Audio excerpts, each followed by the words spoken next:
प्रवचन दूसरा दिवस डिस्कोर्स डे 2 రెండవ రోజు ప్రవచనం.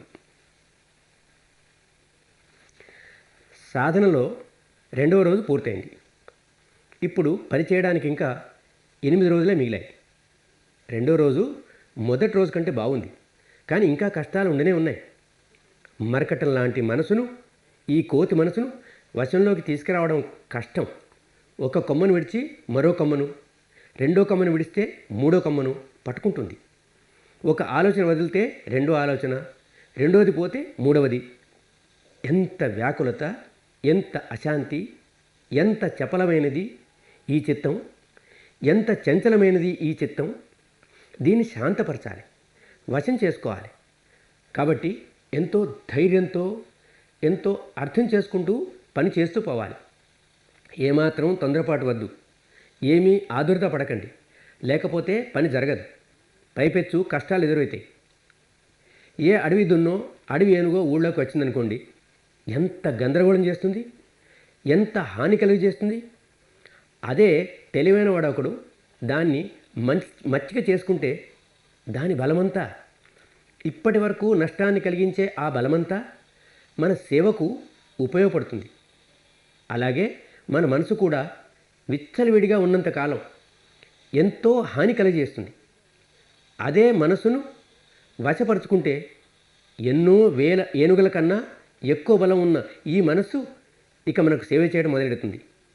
ఇంతవరకు మనకు కీడు చేస్తున్న ఆ మనసు మన సేవలో నిమగ్నమైతే ఇక అది ఎంతో మేలు చేస్తుంది, ఎంతో మంగళకరమవుతుంది.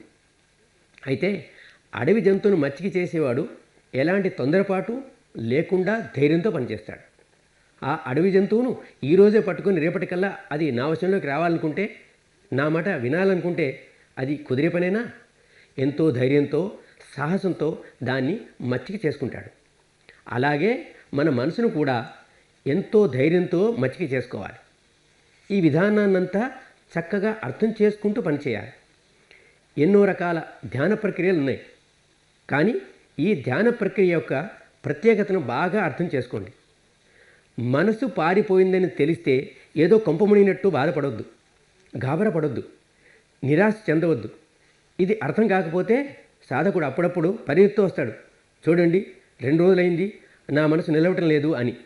ఇంకొకళ్ళు 3 రోజులైంది అయినా నా మనసు నిలకడే ఉండడం లేదు అని వాపోతుంటారు, ఆందోళన పడుతుంటారు. ఇలా ప్రతిదానికి ఆందోళన పడటం, చిరాకు పడటం మనకు అలవాటైపోయింది. ఇష్టమైన పని కాకున్నా చికాకే, ఆ ఇష్టమైన పని కాకున్నా అయిష్టమైన పని కాకున్నా చికాకే.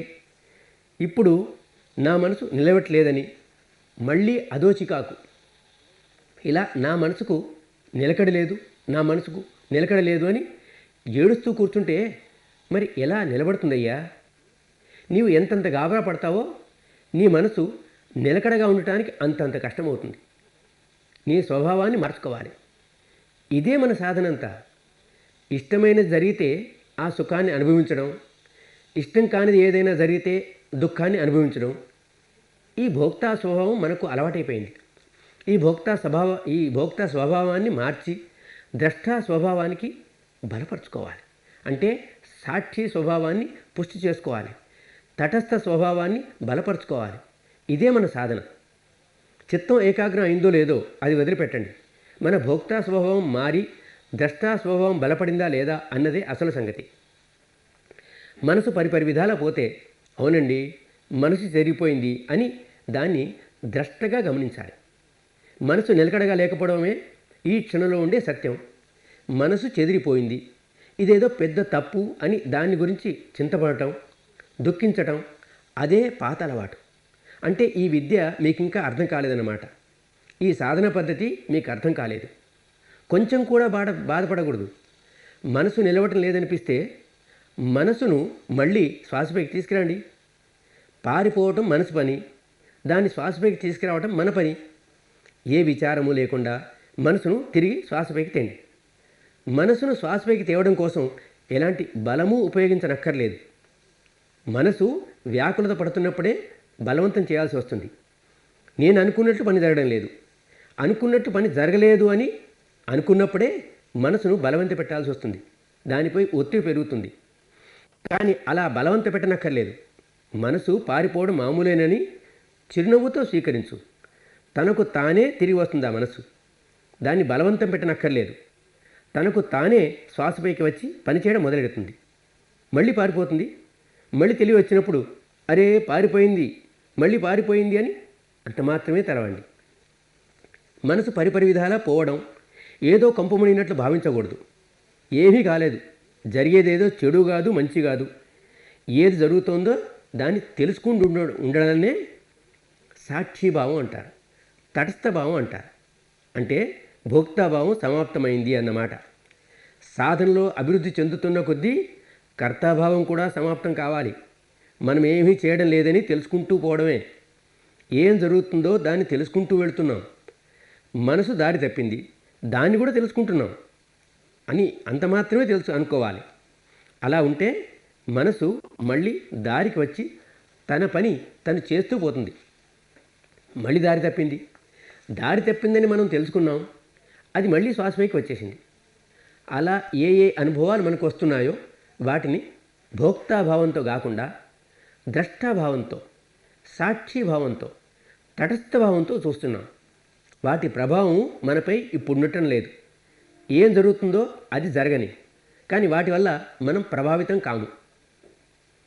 కూర్చొని కాళ్ళు నొస్తున్నాయి, నడుము విరుగుతోంది, తల పగులుతోంది, లోపల ఎంతో ఆందోళన దోస్తోంది, పెద్ద తుఫాను చెలరేగుతుంది, ప్రాణం కొట్టుకుంటోంది. వీటన్నింటినీ స్వీకరిద్దాం. ఈ సమయంలో ఇలా జరుగుతోంది, ఇలా అవుతోంది అని మాత్రమే గమనించు. నిన్న చెప్పాం కదమ్మా, అది అలా ఎందుకు జరుగుతుందో. ఈ సాధనే ఇలాంటిది.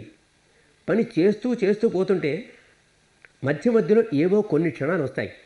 అప్పుడు మనం పూర్తిగా ఆ క్షణంలోనే ఉండగలుగుతాం. ఆ వర్తమాన సత్యంలో ఉంటాం.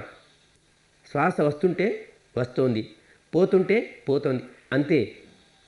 గతకాలపు జ్ఞాపకాలు లేవు, రాబోయే కాలపు ఆలోచనలు లేవు. ఈ క్షణంలో ఇది జరుగుతోంది. ఇదేదో కల్పితం కాదు. శ్వాస వస్తోంది, పోతోంది. దానిపై రాగం కానీ, ద్వేషం కానీ, దాన్ని అలాగే ఉంచాలన్న ప్రయత్నం కానీ, దూరం చేసుకోవాలన్న తపన కానీ లేవు. జరిగేది జరుగుతోంది, దాన్ని కేవలం తెలుసుకుంటూ ఉన్నాం. అలా సాక్షిభావం, తటస్థభావం ఏవో కొన్ని క్షణాలే రావచ్చు. కొన్నిట్లో ఒక్క క్షణమైనా సరే ఆ క్షణంలో మన చిత్తం నిర్మలం. ఎందుకంటే రాగం లేదు, ద్వేషం లేదు, మోహం లేదు, ఎలాంటి కల్పన లేదు. ఏ రాగద్వేషాలు లేకుండా వాస్తవాన్ని తెలుసుకుంటూ ఉన్నాం. ఏ ప్రతిక్రియ కూడా చేయలేదు. ఆ క్షణంలో మన చిత్తం ఎంతో పవిత్రత సంతరించుకుంది. అలా పవిత్రమైన చిత్తం మన మనసులో ఏ మలినాలు నిండి ఉన్నాయో, ఎన్ని జన్మల నుండి ఎంత కుళ్ళు కూడబెట్టుకున్నామో దానితో ఢీకుంటుంది. అప్పుడు చాలా పెద్ద రియాక్షన్ జరుగుతుంది. ఎదురు దెబ్బ. నిద్రపోతున్న అగ్నిపర్వతం ఒక్కసారిగా బ్రద్దలైనట్లు మనసులోని వికారాలన్నీ ఢామని పేలి బయటికి వస్తాయి. మనసులోని వికారాలు ఇలా బద్దలై బయటికి వచ్చినప్పుడు మనసుకు శరీరానికి చాలా గాఢమైన సంబంధం ఉంది. కాబట్టి శరీరం పైన ఏదో ఒక బాధాకరమైన సంవేదన కలుగుతుంది. అది మరి మన మంచికే జరుగుతుంది కదా. ఆ వికారాలు లోపలే అణిగి ఉంటే మనకు మేలు ఎలా కలుగుతుంది? మన లోపల ఎన్నెన్నో జన్మల నుండి కూడబెట్టుకున్నాం కదా. ఆ వికారాలు ఎలా ఈ సాధన ద్వారా కట్టలు తెంచుకొని బయటికి రావాలి, ఎలా వాటి నిర్మూలన జరగాలి, ఎలా వాటి నుండి విముక్తి పొందాలి? మనం వచ్చింది ఎందుకు? చూడండి, ఇదంతా మన మంచికే కదా. ఇది ఎలాగూ జరిగేదే. పాజిటివ్ నెగటివ్లు, మంచి చెడులు కలిసినప్పుడు ప్రతిక్రియ తప్పదు కదా. ఈ సాధనే ఇలాంటిది. ఎంతో అర్థం చేసుకుంటూ పనిచేయాలి. వచ్చే కష్టాలను చూసి భయపడకూడదు. మనం తటస్థ భావంలో స్థిరపడాలి. భయపడ్డామనుకోండి అంటే మన భోక్తాభావం తలెత్తుతుందన్నమాట. మన మనసును ఈ భోక్తాభావం నుండి బయటికి లాగాలి. ఏది జరుగుతున్నా దాన్ని చెడ్డదని కానీ మంచిదని కానీ తలచకూడదు. ఘటన జరుగుతోంది అన్న విషయాన్ని గ్రహిస్తూ ఉండాలి. అలా అర్థం చేసుకుంటూ పనిచేస్తూ పోతే మెల్లమెల్లగా మనం ముందుకు సాగుతాం. మనం మన సాధనలో ఏ లోపము రాకుండా చూసుకుందాం. ఫలితం ఇప్పుడైనా రాని, రేపు రాని, కొంతకాలం తర్వాత రాని, ఎప్పుడొస్తే అప్పుడు రాని. ఇవాళ శ్వాస ఎక్కడ తాకుతోందో దాన్ని గమనించడమే మన పని. కొందరికి అది ఎక్కడెక్కడ తాకుతుందో వెంటనే తెలిసిపోతుంది. కానీ కొందరికి ఆ స్పర్శ తెలియకపోవచ్చు. రోజంతా పని చేస్తున్నాను, అరే ఈ శ్వాస ఎక్కడ తాకుతుందో తెలియడం లేదేమి అని దాని గురించి కూడా ఆందోళన పడుతూ బాధపడుతుంటారు. ఎంతసేపు ఇలా బాధపడుతూ ఏడుస్తుంటారో అంతవరకు వారు తమ సమత్వం కోల్పోతుంటారన్నమాట. అంతసేపు సాక్షిభావాన్ని కోల్పోయి భోక్తాభావాన్ని పెంపొందించుకుంటారు. భోక్తాభావంతో ఉండేవారు సూక్ష్మ సత్యాలను గ్రహించలేరు. తమ చుట్టూ గోడలు కట్టుకుంటారు. ఇలా ఇంకా కష్టాలు కొని తెచ్చుకుంటారు. అలాగాక అవును స్పర్శ నాకు తెలియటం లేదు, నా పని నేను చేస్తున్నాను, అది ఎప్పుడు తెలిసి వస్తే అప్పుడే తెలియని అలా అనుకుని పని చేస్తూ పోతే తొందరలో మనకు స్పర్శ తెలుస్తుంది. మనం ఎంత తొందరపడుతుంటామో, ఎంత తహతహలాడుతుంటామో, ఎంత ఆదుర్దా పడుతుంటామో అన్ని కష్టాలు తెచ్చిపెట్టుకుంటున్నాము. ఇలాగాక నా వైపు నుండి వీలైనదంతా చేస్తున్నాను, ఫలితం ఎప్పుడొస్తే అప్పుడే రాని అన్న దృష్టితో పనిచేయండి.